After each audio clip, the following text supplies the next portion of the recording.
Hello everybody. Welcome to a server spotlight for Outer Colonies, a new mod pack and server that we've been building over the last few weeks. I wanted to take you around and show you a little bit about what you can do in the mod pack on the server, show you a little bit about how things work, and try to get some people here and interested in the server. So the idea or the premise of the mod pack and the server really is that this spaceship here, a small colony ship, has wandered off course, landed on a mysterious planet away from its main colony, and is forced to struggle on its own. Uh, because of that, the colonists have had to make do and have been thrown back into a colonial era where they have this odd mix of upcoming steam and diesel and beginning technologies, while at the same time being able to salvage some better components from the ship. This here is the spawn area that we've been building over the last couple weeks. Most everything you see here is custom built. Um, I'll walk you through a few of the features, both the mods and the way the server works. One of the things that we're going to look at first here is the market. Most servers have some form of admin sales area where you can sell resources and whatnot to the server in order to make money. This is a towny server, so of course you're going to need money to fund your town to keep your goods safe. Also, there's taxes, and when you're in a nation, we'll get more into that in another video. This is the admin shop where you can sell stuff, and it's divided into two halves. On the right-hand side, you have agricultural products, and on the left-hand side, you have materials. The idea here is that a large colony or town, the central spawn area, is going to need both building supplies and food for its people. The agricultural supplies are the infinitely created items, basically. They are of limited purchase. Once you sell enough items to fill up a chest, the store will say that it's overstocked. Then there's a set of conditions for the building materials on the left-hand side that will trigger all the food chests to empty, allowing those stocks to be sold to again. It's kind of like giving the builders something to work with and makes them need the food. To give you an example here, let's say that I've been selling delighted meals to the shop for $12, but I've been doing it for a while, and as you can see here, the shop is overstocked and I can no longer sell anymore. Well, that's not good, so let's go over here to my quick cheat chest, and we'll grab a redstone chipset from there. Now I know that the redstone chipsets are going to open up a new market, and so what we'll do here is we'll sell the redstone chipset to there, and make a quick 150 bucks. And now we'll come over here and see if they need that delighted meal now. Yes, they do. See, they're hungry. Very good. Good stuff. There are different conditions over here. Obviously, the higher priced items, the more often it will refresh the chests. Lower priced stuff like charcoal, stone, you're going to have to spend quite a bit. The economy is designed so that the server purchases nothing that isn't crafted and or requires energy to make. So everything that you see up here is going to require multiple items, or even in the case of stone or charcoal, is going to require some sort of energy form in order to manufacture. So no just going and mining up a few thousand blocks of iron and selling it to the store. One of the next portions of the server that's going to be unique, the border for the world sits at 5,000 blocks currently. We've run all the way in all four directions a railroad track.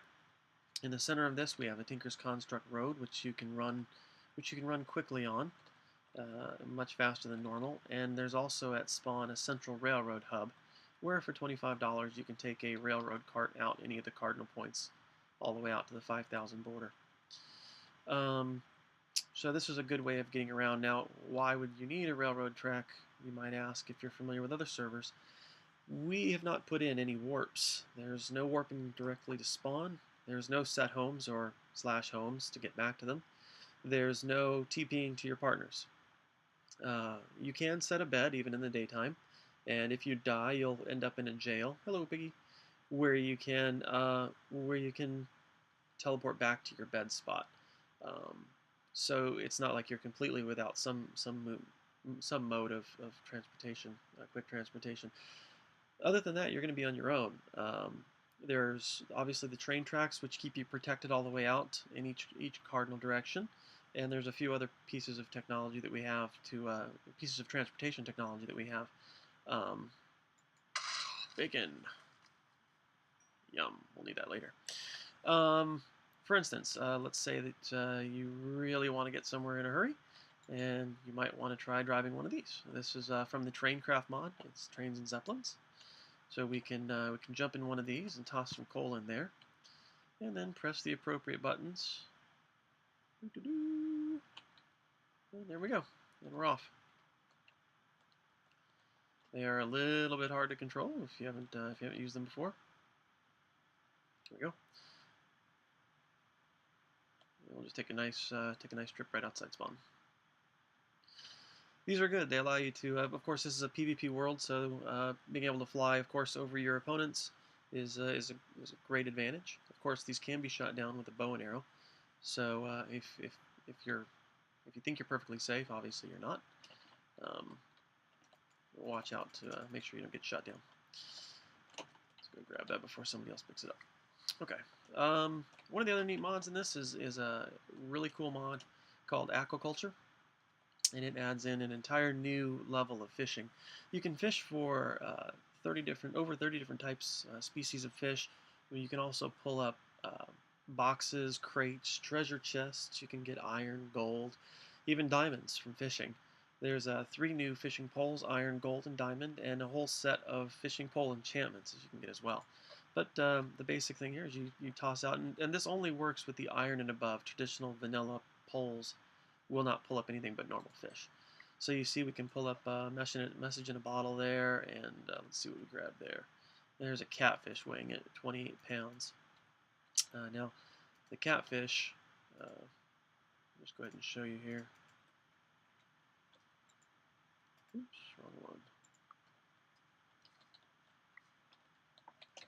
Basically what you do with these is you put these into a crafting grid and they create fish fillets.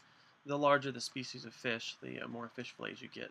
You cook those up into food. One of the other mods is the Traincraft mod. You've already seen the Zeppelin from that. One of the other interesting parts of this is these really detailed, let's turn it off. These really detailed, gorgeous looking trains. They come in both steam and diesel varieties on these. Oops, a bit of a derailment there. Our intention is to have a public train network where you can place down your trains and run them if you want to, and that'll hopefully be able to go worldwide. Currently, you can't place the trains down on the public railways, though. There are, I think, something like 15 or so different trains that you are capable of making. Let's take a look here. One other interesting thing that I'm going to show you is the Ender IO.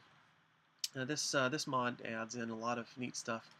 For one, it adds in capacitors or energy storage, conduits for moving energy, some Stirling engines to generate energy. But one of the most unique features is this thing called Ender IO. And it's not easy to make, so it's quite expensive, very late game item here. But you get this thing called an interface, and you sync it with your Ender IO box. Now let's say that we need to go do some mining, and we've gotten all the way out here, and we realized, uh-oh, we brought our steam trains with us. I don't want to get blown up, so let's go ahead and activate our Ender IO box, and you can see, yes, there is my Ender IO box. So go ahead and open up that chest there by right-clicking it, and we'll throw these steam chains in there. Throw that in there as well, and we don't need a crafting table. There we go. Of course, if we come back over to our chest, open it up, you'll see that our items are actually in there. So that's really handy.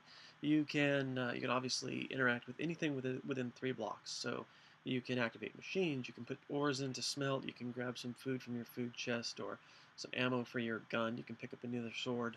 Oh, somebody's headed out one of the trains. Or the train is driving itself.